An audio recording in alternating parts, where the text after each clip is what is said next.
Positioned outside 20th century modernist art discourse are the monumental public art projects of settler women artists who practiced architectural stained glass in Canada. Yvonne Williams, 1901 to 1997, produced a large body of modern art glass in the interwar and post-World War II years, navigating her art practice around the gendered exhibition platforms and art market of capitalist patriarchy. Breaking gender norms, Williams established the Yvonne Williams Studio in 1932 in Toronto, a cooperative stained glass studio which involved the participation of many settler women artists. The studio primarily designed and made art glass for sacred architecture, producing over 400 stained glass windows for 100 ecclesiastical buildings across Canada and the US. By 1957, Williams was awarded the Allied Arts Award by the Royal Architecture Institute of Canada. At the vanguard of modern Canadian art glass, she sustained her studio and art practice through reciprocal relationships with patrons, apprentices, and artistic associates. One of the central claims of modernist art discourse has been the autonomous condition of the work of art. The notion of the autonomous art object, however, is irrelevant to understanding the architectural purpose of modern stained glass and thus its supplemental value. Modern craft scholar Glenn Adamson theorized the supplemental condition of modern craft and the significance of materials and their traditions. Williams' interests herself lay in the properties inherent and unique to the glass material, recognizing how glass diverges from modern painting and the other visual arts in its light transmission and architectural purpose. Eventually embracing an aesthetic of abstraction with the translucent qualities of colored glass, Williams designed and made individual art windows, each with an original concept and design specifically for its architectural site. Here you see one of her earliest windows, Angel Medallion, circa 1936, for the Necropolis Chapel, Riverdale Cemetery in Toronto. She initially worked with the stained glass conventions of medieval Gothicism, as you can see, depicting elongated figures with chartreuse blue and other colors of antique glass. Williams graduated from the Ontario College of Art in the late 1920s before completing a 2-year apprenticeship in stained glass with Charles Connick in Boston, a central figure of the arts and crafts stained glass revival in America. Later returning to Toronto, she rented space in the studio of Arthur Lismer in 1932. There she collaborated on commissions with her first artistic associate, Esther Johnson, and outsourced the craft labor to George London of Pringle and London Glaziers in Toronto. As the first woman in Canada to establish her own studio, her own stained glass studio, Williams competed for commissions with her male colleagues, particularly artists Frank Collister and Peter Haworth, based in Toronto, as well as numerous commercial studios. Here you see the 1944 East Transat window for Kingsway Lampton United Church, designed and made by both Williams and Esther Johnson, whom she collaborated with during the first 10 years of her career. Still here employing medieval tradition of a very flat decorative pattern of saturated colors illustrating biblical stories. The reciprocal nature of the artist-patron relationship provided a strong foundation for ongoing architectural commissions for Williams throughout her career. The significant compensation she received for stained glass windows underscores the high value religious communities placed on contemporary art to animate their sites of worship. Evidence in Williams' mid-career business files in the Baldwin Collection archive at the Toronto Reference Library, a stained glass commission between 1967 and 1977 for Wellington Square United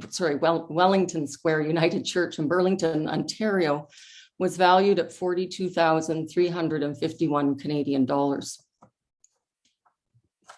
The large sum was paid to Williams for this monumental window, which extended the full width of the church and consisted of 17 lancets with 160 glass sections over the front entrance. Williams emphatically declared that this, quote, this could be the backbone of a studio's existence, end quote. Through public education, Williams shared knowledge about her modern art form with the community, and often the community reciprocated its appreciation through patronage in window commissions.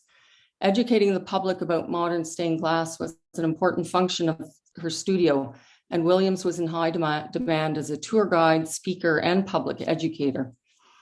The studio was regularly toured by the women's committees of art, craft, and religious organizations, as well as school children, divinity students, and architectural undergraduates. These practices influenced public taste in favor of the studio's modern abstract aesthetic and away from the pictorial realism of the commercial stained glass studios of the era. Thus, many of Williams' commissions were garnered directly from these educational initiatives. For example, the women volunteers on the window committee of the newly built Kingsway Lampton United Church in Toronto visited the studio in the early 1940s, and not long after commissioned Williams and Johnson to design and make the church's first stained glass window, installed in 1944 in the east transept. Significantly, the church continued to commission 11 more windows from Williams over a period of 2 decades. And here in this slide, you see the Ascension Window of 1968, one of 2 windows in the narthex of the church, made by Williams and her artistic associate of the time, Rosemary Kilbourne, whom she had met in the early 60s. Establishing an apprenticeship program enabled the studio to benefit from the work of skilled employees whom had been trained by Williams herself.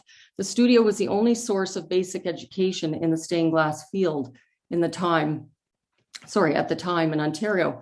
So students greatly benefited from the apprenticeship system. After Williams built a custom home and studio in North Toronto in 1949, she began the practice of hiring students from the Ontario College of Art, where she had studied herself. The practice brought 3 students at the time to her studio to learn the craft of stained glass and help meet the heavy demand for window commissions. Some of these apprentices led to stained glass collaborations for many churches and synagogues across Canada, including what is now Nunavut and Newfoundland. Talented apprentices became studio associates, collaborating with Williams on her major commissions. The artists were also given the freedom to produce independent stained glass projects and work on their own commissions in the flexible, unstructured studio environment. Williams fostered the personal artistic inclination of these women and men through her teaching approach that encouraged observation and individual experimentation. Certainly, the strength and solidarity of these working relationships advanced the art careers of 2 notable and prolific women artists, Ellen Simon, 1916 to 2011, and Rosemary Kilbourne, born 1931. Ellen Simon apprenticed with Williams in the 1940s and identified her as an early influence and important figure who led her to specialize in stained glass after she graduated from the Ontario College of Art and the Art Students League of New York. Between 1941 and 1978, Simon collaborated with Williams on no less than 38 windows for churches in Ontario and Quebec, while also completing a number of independent commissions in Toronto. In this slide, you see the Miriam, Sarah, and Deborah window of 1942, designed by Simon for Holy Blossom Temple in Toronto, and it was made by Williams and Johnson. The largest window collaborations between Williams and Simon were for St. Michael and All Angels Church in Toronto, where the 2 artists designed and made 5 abstract figurative windows along the nave in the 1950s and 60s. Williams designed and made the crucifixion window for the sanctuary of the church seen in this slide. Here you see modern expressionist figures made with a myriad of small pieces of glass outlined with heavy leading. The image, of course, shows the biblical theme of the Passion. Simon independently designed and executed all 4 of the porch windows for the church, including this one you see here, Pentecost 1966. Clearly, the initial relationship of teacher and apprentice led to sustained collegial relationships and collaborative projects in the form of studio commissions for an entire church building. And when Williams could no longer sustain her own studio in her mid-80s, her former artist associates reciprocated, fabricating her original designs in their own studios. This is exemplified in the Williams McCrae Memorial Window at Deer Park United Church, Toronto. The window was designed by Williams and made in the studio of her former associate, Rosemary Kilbourne. These networks and reciprocal relationships formed by Williams with apprentices, art associates, and patrons offered her the professional autonomy to build a legacy of modern stained glass in Canada. Truly a pioneer, she opened new frontiers for many women artists of her own generation and future generations to create stained glass in the expanded field of architecture. Among these, of course, were the venerable Marcel Ferron, recipient of the Order of Canada, and contemporary artist Sarah Hall, Order of Canada. Thank you.